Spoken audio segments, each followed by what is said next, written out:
தமிழில் முதல் பக்தி சேனல் சாய் டிவி.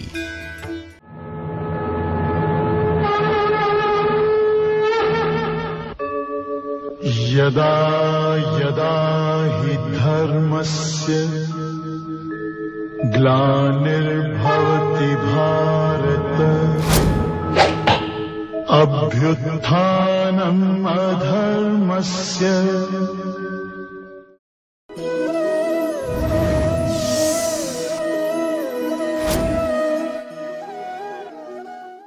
ஸ்ரீமத் பகவத்கீதா 4வது அத்தியாயம் முதல் ஸ்லோகம். ஓம் ஸ்ரீ கிருஷ்ணாய பரமாத்மனே நமः. அத சதுர்த்தோऽध्यायः ஞான கர்ம சந்நியாச யோகः. ஸ்ரீ பகவானுவாச இமம் விபஸ்வதே யோகம் ப்ரோக்தவானஹம் அவ்யயம் விபஸ்வான்மனவே பிராஹ மனுரிக்ஷ்வாகவே பிரவீத். ஞான கர்ம சந்நியாச யோகம் என்கின்ற பெயர் கொண்ட இந்த 4ஆம் அத்தியாயமானது தொடங்கப்படுகிறது. நம்ம ஏற்கனவே சொன்னபடி 3வது அத்தியாயமானது கர்மத்தினுடைய அறிமுகத்தை நமக்கு செய்து வைத்தது. கர்மம் என்பது ஒரு பரிசீலனைக்குண்டான ஒரு சமாச்சாரம் அப்படின்னு பகவத்கீதை தான் இவ்வளவு விளக்கமாக விளக்குகின்றன. வேதங்களினுடைய பொக்கிஷங்கள், அதாவது வேதங்களை நம்ம 2ஆக பிரிக்கிறோம் இல்லையா?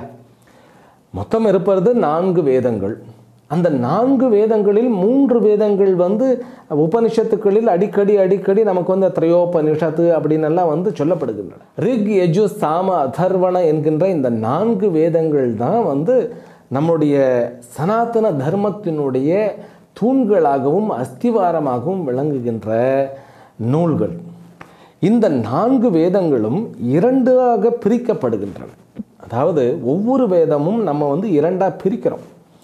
அந்த முதல் பகுதிக்கு நம்ம வழங்குகின்ற பெயர் அது கர்மத்தை நிறைய சொல்லும். கர்மம்னாக்க பூஜை புனஸ்காரங்கள், யஜ்ஞ யாக ஹோமங்கள், பிறகு ஜப தப தியான முறைகள், இவைகளெல்லாம் அதில் நன்கு விளக்கப்பட்டு சொல்லப்பட்டிருக்கின்றன. அதாவது ஒரு விஷயத்தை, ஒரு கர்மத்தை எப்படி செய்ய வேண்டும். அதனால் அதற்கு கர்ம பாகம்னே பெயர், கர்ம காண்டம் அப்படின்னு நம்ம சொல்லுவாங்க. 2வது பகுதி இந்த உலகம் என்றால் என்ன, ஜீவன் என்பவன் யார், கர்த்திருவம் என்பது என்ன, இவைகளெல்லாம் ஆராய்ச்சி பண்ணுறது. அந்த 2வது தான் ஆராய்ச்சி பண்ணக்கூடிய அந்த ஒரு பகுதியாக இருக்கிறது. அதனால் அதை ஞான பகுதி, ஞான பாகம் அல்லது ஞான காண்டம்னு சொல்லுவோம். அப்போது பிரதம பாகம் உத்தர பாகம் அப்படின்னு சொல்கிறதும் உண்டு, அல்லது ஞான காண்டம், கர்ம காண்டம் ஞான காண்டம் அப்படின்னு சொல்கிறதும் உண்டு.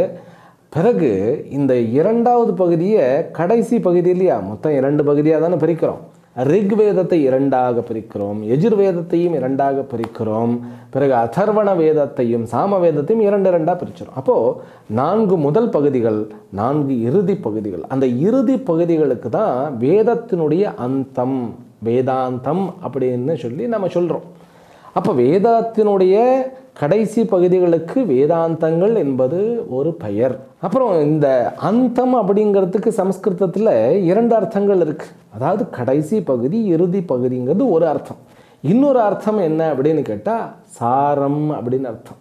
அதாவது எசன்ஸ் அப்படின்னு அர்த்தம். வேதங்களினுடைய சாரமாக விளங்குகின்ற இந்த வேதாந்தம் என்று கூறப்படுகின்ற இறுதி பகுதி தான் உபனிஷத்துக்கள் என்றும் அழைக்கப்படுகின்றன.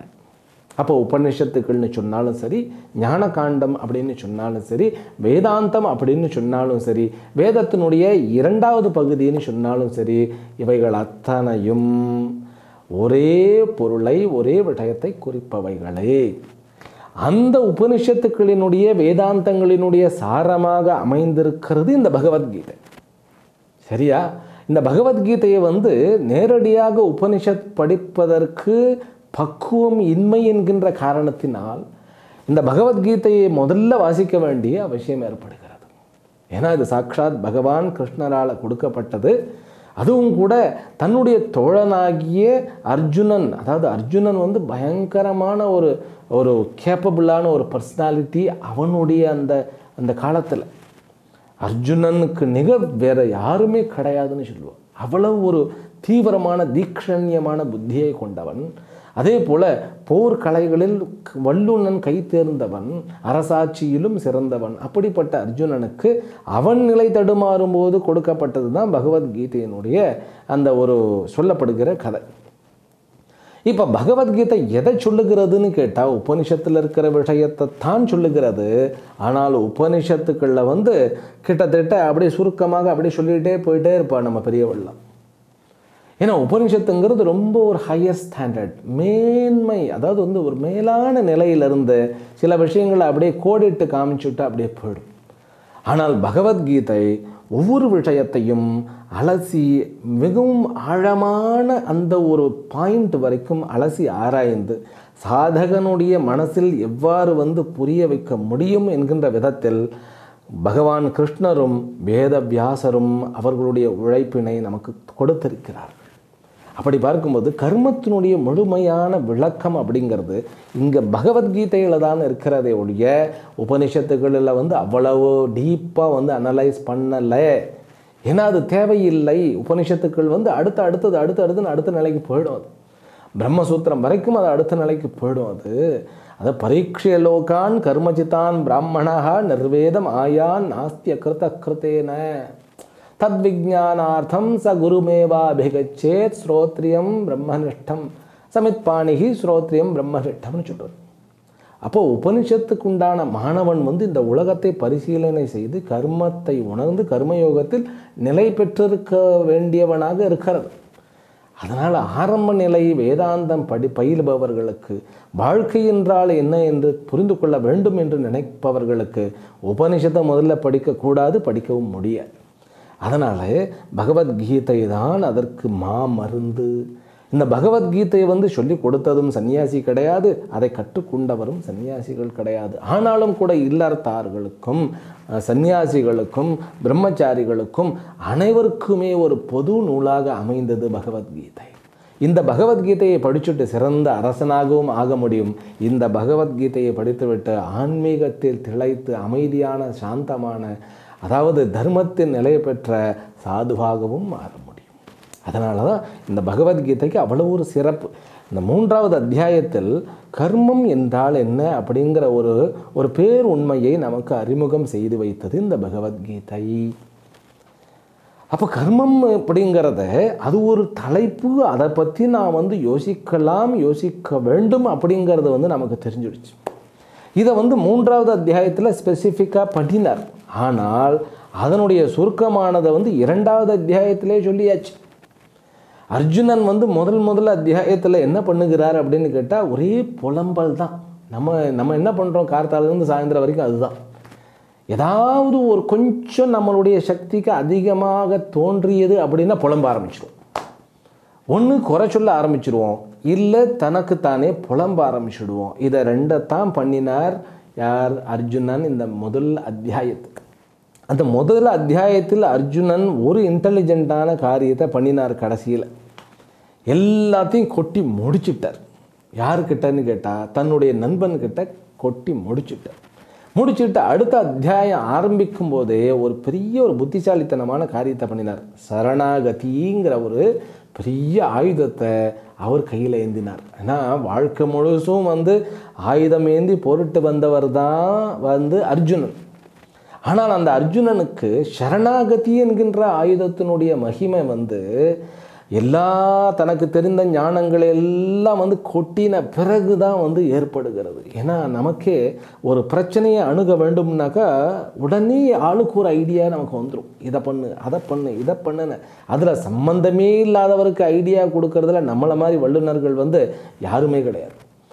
அப்படி ஆலோசனை சொல்கிறதுக்கும் அடுத்தவர்களுக்கு அறிவுரை சொல்கிறதுக்கும் நம்ம தயாராக இருப்போம் எப்பவுமே. ஏன்னா நம்மக்கிட்ட ஞானம் இருக்கிறது.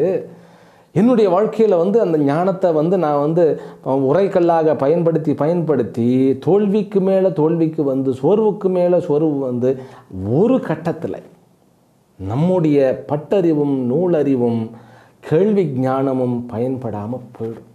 அப்போது நமக்கு சரணாகதிங்கிற ஒரு பெரிய ஆயுதமானது தென்படும். அப்படித்தான் அர்ஜுனனுக்கு தன்னுடைய அத்துணை அறிவையும் அவன் பயன்படுத்தி தன்னுடைய உள்ள கிடக்கையை வெல்லுவதற்கு முயன்று தோற்று போய்விடுகிறார். அப்புறம் சரணாகதிங்கிற அந்த ஆயுதத்தை பயன்படுத்தினதுனால இந்த 2வது அத்தியாயத்தில் பகவான் அவனுக்கு வேண்டியதை, அதாவது ஜீவர்கள் அனைவரையும் உய்விக்கக்கூடிய மாமருந்து என்று கூறப்படுகின்ற வேதாந்தத்தினுடைய சாரத்தை அப்படியே பிழிஞ்சு கொடுக்கிறார். நம்ம 4 வேதங்களை படிக்கணும்னாக்கா நமக்கு ஒரு வேதத்தை 2 பாகங்களையும் சேர்ந்து படிக்கணும்னாக்கா 12 வருடங்கள் தேவைப்படுறது.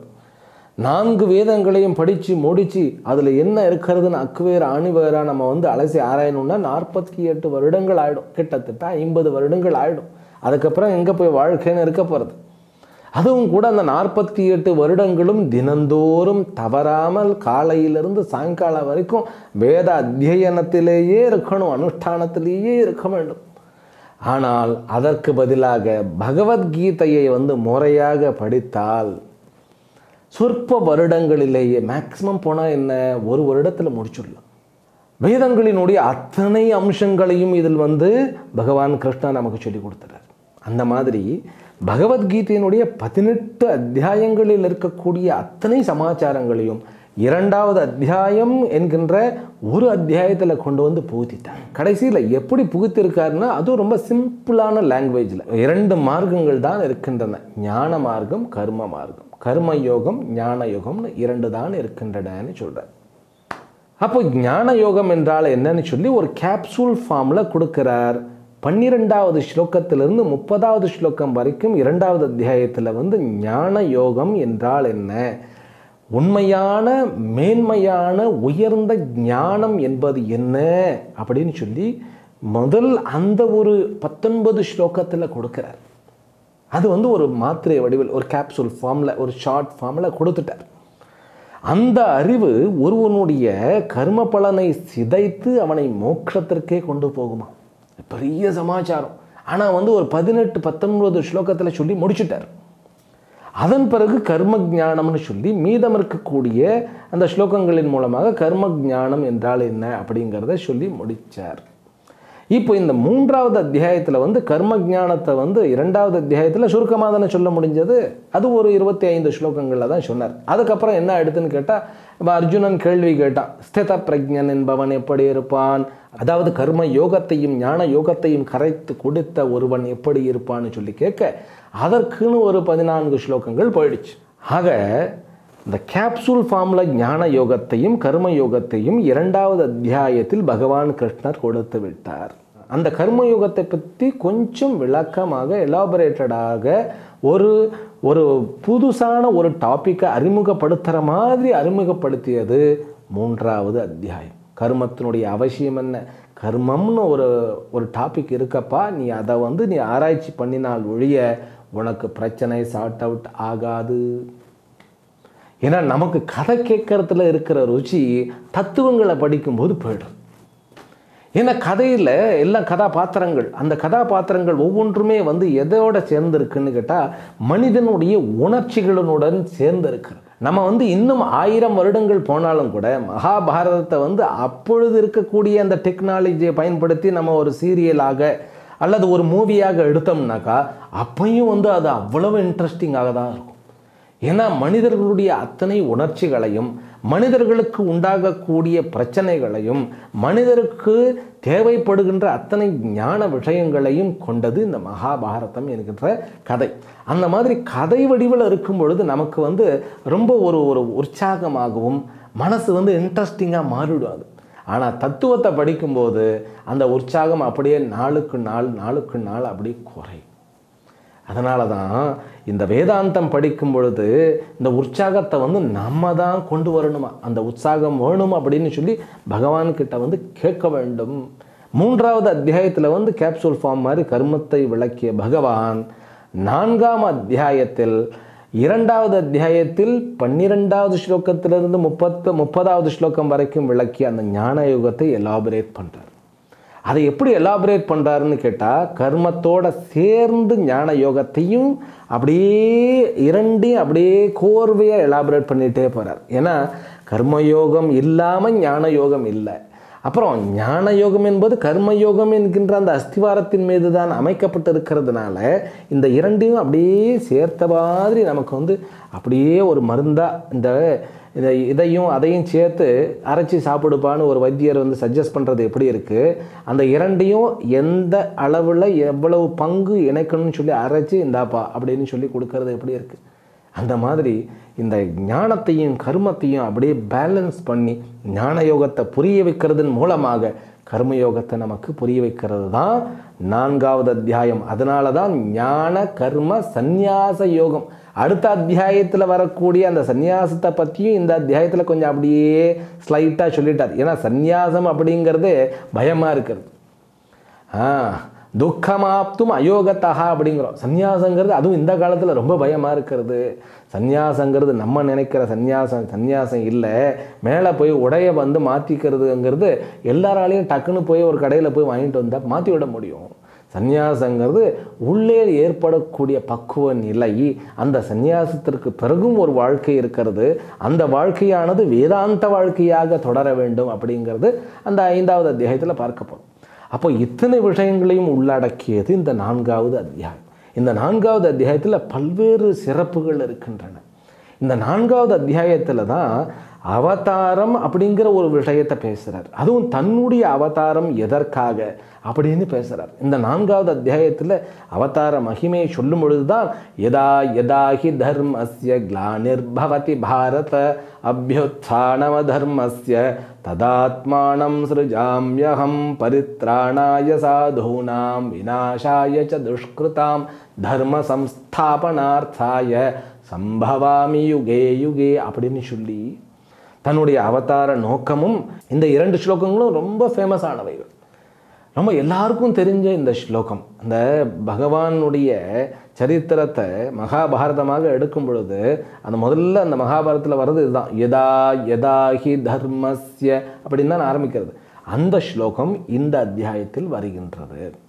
பிறகு அவதாரத்தினுடைய நோக்கத்தையும் ரொம்ப கிளியர் கட்டாக சொல்கிறார். அப்புறம் தன்னை பற்றியும் சொல்லுகிறார் பகவான் கிருஷ்ணர். தான் கடந்த ஜென்மத்தில் எப்படி இருந்தேனுங்கிறத பற்றியும் சொல்லுகிறார். அதன் பிறகு 12 விதமான யஜ்ஞங்கள் கூறப்படுகின்றன. இந்த அத்தியாயம் அப்படிங்கிறது, இந்த 4வது அத்தியாயம் அப்படிங்கிறது ஒரு மிகச்சிறந்த ஒரு கலவை. இது இந்த அத்தியாயத்தில் தான் 12 விதமான யஜ்ஞங்கள் பேசப்பட்டிருக்கின்றன. இந்த 12 யஜ்ஞங்களும் வந்து ஹோம குண்டங்களை அமைத்து அக்னியினுடைய துணையுடன் செய்கின்ற ஹோமமானது கடந்த அத்தியாயத்தில் வந்து நமக்கு விவரிக்கப்பட்டது இல்லையா?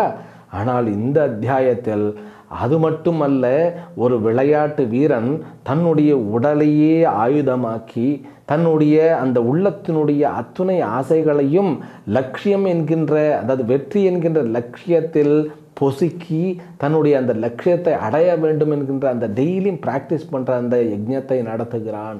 அப்படிங்கிற மாதிரி ஹோமகுண்டத்தை வச்சு பண்ணுறது மட்டும்தான் ஹோமம் கிடையாது, யஜ்ஞம் கிடையாது.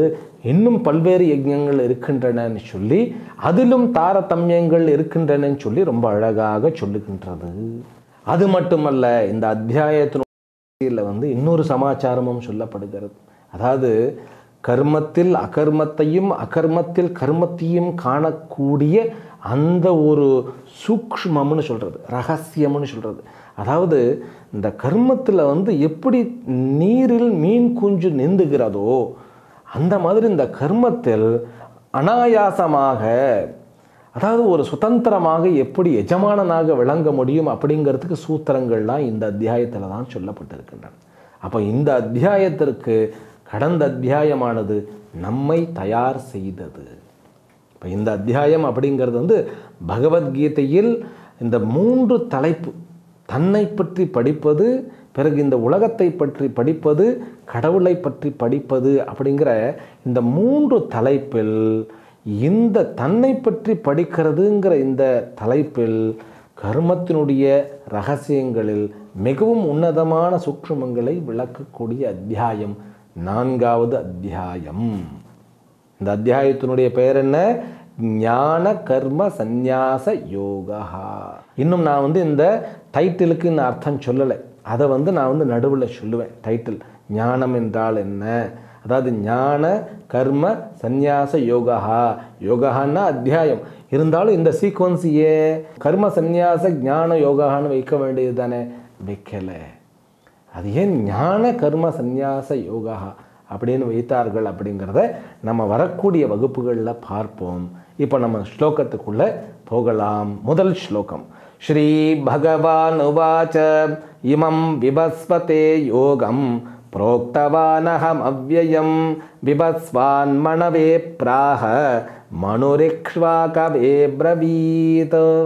முதல் 3 ஸ்லோகங்களில் பகவான் பரம்பரா விசேஷத்தை சொல்கிறார். பரம்பரா அப்படின்னு ஒரு வார்த்தை, லீனேஜ் அப்படின்னு இங்கிலீஷில் சொல்லுவோம். நம்ம தமிழில் அதாவது பரம்பரையாக ஒரு வம்சம் தழைத்து வரும்பொழுது அதை வம்சாவளின்னு சொல்கிறோம் இல்லையா. பரம்பரைங்கிறது தமிழ்லையும் நம்ம பயன்படுத்துகிறோம். இவர் இந்த பரம்பரையில் வந்தவர், அவர் அந்த பரம்பரையில் வந்தவர்.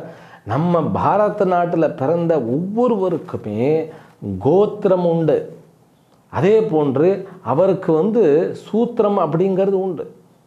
இந்த ரிஷியினுடைய கோத்திரத்தில் வருகிறார். இந்த சூத்திரத்தினுடைய அனுஷ்டானத்தில், இந்த வேதத்தில், இந்த சாக்கியில் வரக்கூடிய இந்த சூத்திரத்தை ஃபாலோ பண்ணுற அந்த ஃபேமிலியினுடைய பிரதிநிதியாக வருகிறார். இந்த ராசியை கொண்டு இந்த நட்சத்திரத்தில் பிறந்து இன்னாருடைய மகனாக இருந்து இந்த நாமத்துடன் இருக்கிறார்னு சொல்லி அபிவாதையை சொல்லும்போது சொல்கிறோம் இல்லையா. எத்தனை பயோடேட்டாவும் இருக்கிறது ஒரு ஆளுக்கு நமக்கு. அந்த மாதிரி இந்த நம்முடைய சமுதாயத்தில் 2 பரம்பரைகள் ரொம்ப ஃபேமஸ். இந்த 2 பரம்பரைகள் என்ன அப்படின்னா, இந்த லீனேஜ் இது வெளிநாட்டவர்களுக்கும் இதுக்கும் சம்பந்தமே கிடையாது. வெளிநாட்டவர்கள்லாம் பரம்பரையே கிடையாது. ஏன்னா அங்கே ஃபேமிலியே கிடையாது, ஃபேமிலியும் கிடையாது. அதே மாதிரி குரு சிஷ்ய உறவும் கிடையாது. இந்த 2 பரம்பரைகள்னு சொன்னேன்னா இல்லையா, இந்த 2 லீனேஜ் பரம்பரைகள், ஒன்று குரு சிஷ்ய பரம்பரை, இன்னொன்று தந்தை மகன் பரம்பரை. இந்த வம்சாவளி குரு சிஷ்யன் மறுபடியும் குருவாயிடுவார், அவருடைய சிஷ்யன் மறுபடியும் குருவாயிடுவார். இப்படி குரு சிஷ்யன் பரம்பரை. இன்னொரு பரம்பரை என்னன்னு கேட்டால் தந்தை மகன் பரம்பரை. இன்னும் கூட பிரம்மோபதேசம் அப்படின்னு சொல்லப்படக்கூடிய உபநயனத்தில் தீட்சை கொடுப்பது ஒரு தன்னுடைய குழந்தைக்கு தன்னுடைய தகப்பனார் தான் அந்த மந்திரத்தை தீட்சை பண்ணி வைக்க வேண்டும். ஒன்று தந்தையினுடைய வழி, மற்றொன்று குருவினுடைய வழி. இந்த 2 பரம்பரையும் ஒன்றாக கலந்து பல நேரத்தில் இருக்கும். தந்தையே குருவாக இருப்பார், குருவே தந்தையாக இருப்பார். அப்புறம் கணவனே குருவாக இருப்பார், மனைவியே குருவாக இருப்பார்கள். இப்படி இந்த 2மே தனித்தனியாக இல்லைன்னாலும் ஒரே மாதிரி ஒன்றாக கலந்து பிறகு தனித்தனியாக இருப்பதற்கும் சான்ஸ் இருக்கிறது. அப்போ ஞானம் குல தர்மமானது குடும்பத்தினால் பாதுகாக்கப்பட்டு கொண்டிருக்கிறது. அதே போன்ற இந்த ஞான பொக்கிஷமானது சாஸ்திர அறிவானது குரு சிஷ்ய பரம்பரையினால் காப்பாற்றி கொண்டு வரப்பட்டு கொண்டிருக்கிறது. இந்தியாவில் சில ஊர்களில் அவைகள்லாம் ரொம்ப ஃபேமஸ். இப்போ வடக்கு எடுத்துக்கிட்டோம்னு வச்சுக்கிடுங்களேன். அதாவது நம்முடைய 7 நதிகள் கங்கா யமுனா சரஸ்வதி கோதாவரி நர்மதா சிந்து காவேரின்னு சொல்லி. அதனால தான் கங்கை ஜெயமனே செய்வ கோதாவரி சரஸ்வதி நர்மதே சிந்து காவேரி ஜலேஸ்மின் சந்நிதிம் குருன்னு சொல்லி 7 நதிகள் என்று கூறப்படுகின்ற 7 நதிகளும் நான் செய்கின்ற இந்த பூஜையில் என்னுடைய பூஜையை மேன்மைப்படுத்துவதற்கு இங்கு அமருவதாகுக அப்படின்னு நம்ம சொல்கிறோம் இல்லையா. அந்த 7 நதிகளில் கங்கை அப்படிங்கிற அந்த நதிக்கரையின் ஓரத்தில் பார்த்தா எல்லாம் வேதாந்தத்தை சொல்லிக் கொடுக்கக்கூடிய பரம்பரையாக, வேதாந்த ஞானத்தை சொல்லக்கூடிய பரம்பரையாக இருக்கும். அப்புறம் இந்த யமுனை அப்படிங்கிற அந்த நதிக்கரையின் ஓரத்தில் பாகவதத்தை சொல்லி தரக்கூடிய பக்தியை வளர்க்கக்கூடிய பரம்பரையாக இருக்கும். நர்மதை என்கின்ற அந்த ஆறு, நர்மதை அப்படிங்கிறது ஒரு பெரிய ரிவர், வட்டாத ஜீவநதி. அது சில இடத்துல 100 அடிக்கும் மேலான ஆழத்தோடு இருக்கக்கூடிய ஒரு நதி. அந்த நர்மதியினுடைய கரையோரத்தில் இருக்கக்கூடிய அந்த பகுதிகளில் எல்லாமே யோகத்தை சொல்லிக் கொடுக்கக்கூடிய பரம்பரையினுடைய வழியாக இருக்கும். அப்படி பார்க்கும்பொழுது சவுத், அதாவது தெற்கிலும் கூட பிரம்மபுத்திராவில் தான் நம்ம ஸ்ருங்கேரி மட்டங்கள்லாம் இருக்கிறது. அதுவும் இல்லாமல் காவேரியினுடைய கரை, தாமிரபரணியினுடைய விசேஷம் அவ்வளோ விசேஷம். இப்போ தான் கடந்த இதில் கூட தாமிரபரணியினுடைய புஷ்கரம் நடந்தது. நமக்கு தாமிரபரணியில் அவ்வளவு ஞான பொக்கிஷங்கள், அவ்வளவு ஞான நூல்கள் எல்லாம் ஏற்றப்பட்டு இருக்கின்றன. அப்போ இதெல்லாம் பரம்பரையை சொல்லக்கூடிய அந்த சமாச்சாரம். இந்த அத்தனை கலாச்சாரமும் சரஸ்வதி என்கின்ற நதியோட கனெக்டடுன்னு சொல்லி நம்முடைய ஹிஸ்ட்ரி சொல்லுகிறது. ஒரு அம்மா பூஜ்ய சுவாமிகள் கிட்ட வந்து, சுவாமி தயானந்த சரஸ்வதிகள் கிட்ட வந்து அவர்களுடைய வழிகாட்டுதலின் பேரில் அந்தம்மா ஒரு பெரிய ஜேர்னலிஸ்ட். அவங்க வந்து ஒரு 12 வருடங்கள் இந்தியா முழுவதும் சுற்றுப்பிரயாணம் செய்து அவருடைய கணவரும் அவரும் ஒரு நூலை எழுதினார், சரஸ்வதி ரிவர் அப்படின்னு சொல்லி. கிட்டத்தட்ட அது 11 வால்யூம் நினைக்கிறார். அந்த புஸ்தகத்தில் இந்தியாவினுடைய கலாச்சாரங்கள் சரஸ்வதி நதியை ஒட்டிதான் இருக்கின்றன அப்படின்னு சொல்லி அவ்வளோ ஒரு அழகாக அந்த நதியினுடைய பாதைகளை எப்படியெல்லாம் மாறியது, கடைசியில் நதி வந்து அந்தர்தானமாக போய்விட்டதுன்னு சொல்லி அவ்வளோ அழகாக அந்த அம்மாவும் அந்த ஐயாவும் வந்து மிகவும் அழகாக நமக்கு கொடுத்துருக்கார்கள். அது என்ன ஆங்கிலத்தில் இருக்கிறது, அது யாராவது ஒரு புண்ணியவான் வந்து அது தமிழாக்கம் செய்ய வேண்டும், செய்வார்கள். சங்கல்பம் நடக்கும்னு வச்சுக்கிடுங்களேன். அப்போது இந்த இந்தியான்னு சொன்னாலே பரம்பரா விசேஷம். அந்த வித்யை வந்து நம்ம வந்து ஒரு புஸ்தகத்தில் வைத்து கொண்டு அப்படி ப்ரொஜெக்டரில் காமிச்சு அப்படிலாம் நம்ம பாடம் எடுக்கலை. ஒரு அப்பா வந்து தன்னுடைய பையனுக்கு அப்படியே சொல்ல அவர் அப்படியே சொல்லி அவன் கற்றுக்கொண்டே போவான். எல்லாமே கருண பரம்பரை தான். குருவும் அப்படி தான். எழுத்தாணி உபயோகிக்கிறது எதுக்குன்னு கேட்டால் அடுத்த ஜெனரேஷனுக்கு தெரியணுங்கிறதுக்காக தானே ஒழிய, பாடம்ங்கிறது வந்து இவர் வாய் வழியில் சொல்லுவார், அவர் காது வழியில் கேட்பார், அவ்வளவுதான். அதனால தான் ஸ்ருதி அப்படின்னு சொல்கிறது. ஸ்ருதி அப்படின்னாக்கா காது வழியாக சென்றதுன்னு அர்த்தம். கர்ண பரம்பரை தான். அது தகப்பன் வழி பரம்பரையாக இருந்தாலும் சரி, குரு வழி பரம்பரையாக இருந்தாலும் சரி. அதனால தான் சதாசிவ சமாரம்பாம் சங்கராச்சாரிய மத்தியமாம் அஸ்மதாச்சாரிய பர்யந்தாம் வந்தே குரு பரம்பராம். சதாசிவனிலிருந்து தொடங்கி ஆதிசங்கரரை நடுவில் கொண்டு பிறகு என் கண்முன் இருக்கக்கூடிய இந்த என்னுடைய குரு வரைக்கும் இருக்கக்கூடிய குரு பரம்பரைக்கு வணக்கம் வந்தனம்னு சொல்லித்தான் வேதாந்த பாடமே ஆரம்பிக்கிறது. நமக்கு நேர காலத்தினுடைய குறைவுனால ஏதோ 2 ஸ்லோகங்களை சொல்லி நம்ம ஆரம்பிக்கிறோம். அதே மாதிரி இன்னொரு ஸ்லோகமாக இருக்கிறது. அதாவது நாராயணம் பத்மபுவம் வசிஷ்டம் சக்திஞ்ச தத் புத்திர பராசரஞ்ச வியாசம் சுகம் கௌடபதம் மகாந்தம் கோவிந்த யோகீந்திர மதாஸ்ய சிஷ்யம் ஸ்ரீசங்கராச்சாரிய மதாஸ்ய பத்மபாதஞ்ச ஹஸ்தாமலகஞ்ச சிஷ்யம் தம் தோட்டகம் வார்த்திகாரமன்யான் அஸ்மத் குருன் சந்ததம் ஆனதோஸ்மி. அதில் எல்லா குருவும் வந்தாச்சு. பத்மபாதர் வந்தாச்சு, வியாசர் வந்தாச்சு, ஆதிசங்கரர் வந்தாச்சு, தோட்டக்காச்சாரியர் வந்தாச்சு. எல்லா குருவனுடைய பேரும் சொல்லியாச்சு. குரு பரம்பரைக்கு வந்தனம். எந்த ஒரு வித்யாவாக இருந்தாலும் அது குரு பரம்பரையின் மூலமாகத்தான் கற்றுக் கொடுக்கப்பட வேண்டும், கற்றுக்கொள்ளப்பட வேண்டும். அதனால தான் இன்னும் கூட வெளிநாடுகளில் இருக்கக்கூடிய ஒரு நடனத்தை சொல்லிக் கொடுக்கக்கூடிய, டான்ஸை சொல்லிக் கொடுக்கக்கூடிய, பாடலை சொல்லிக் கொடுக்கக்கூடிய அந்த ஆச்சாரியர்களுடைய அந்த ஒரு சிஸ்டமேட்டிக் வித்யாவுக்கும் நமக்கு நம்ம நாட்டில் வந்து ஒரு கர்நாடிக் இசையை சொல்லக்கூடிய ஒரு இன்ஸ்ட்ருமெண்ட், அதாவது மிருதங்கம், வீணை முதலிய அந்த மாதிரி விஷயங்களை சொல்லிக் கொடுக்கக்கூடிய அவர்களையும் குரு என்கின்ற ஸ்தானத்தில் தான் நாம் வைத்திருக்கின்றோம். அங்கேயும் குரு சிஷ்ய பரம்பரை தான். எது எடுத்துட்டாலும் குரு சிஷ்ய பரம்பரை தான். ஒரு யுத்த கலையை வந்து கற்றுக்கொள்ள வேண்டும் என்றால் அங்கேயும் ஒரு குரு சிஷ்ய பரம்பரை.